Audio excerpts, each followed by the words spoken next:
Sabahçı tədbirdə sənin duxun var, özünü soxdurmuş kimi apar. Eşitdin məni?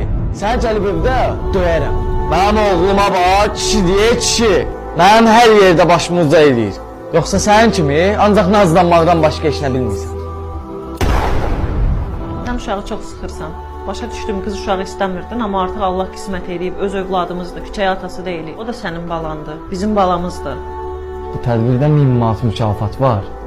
Mən bu tədbirdə oğluma inanıram, qızıma yox. Sən canına ağıl öyrətmə, düz et sahibi gətir. Tima bəy, sizin oğlunuzun çıxışı normal idi. İndi isə zəhmət olmasa qızınızı dəvət edin.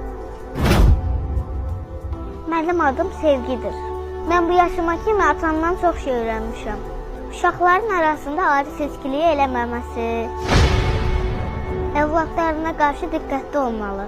Ən maraqlısı bilirsiniz nədir? Mənim atam hər işə öz vicdanını qatır. Məsələn, bu layihənin pulunda vicdanla qazanıb qalib olmaq istəyir.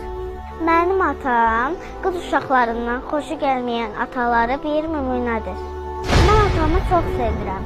Mənim vicdanı təmiz olan atam. Tima bəy, sizin ailəyə həqiqətən halalı olsun. Sizin qızınızın yaşaz olmağına baxmayaraq dərin düşüncəsi var. Sizi təbrik edirəm. Layihənin qalibisiniz.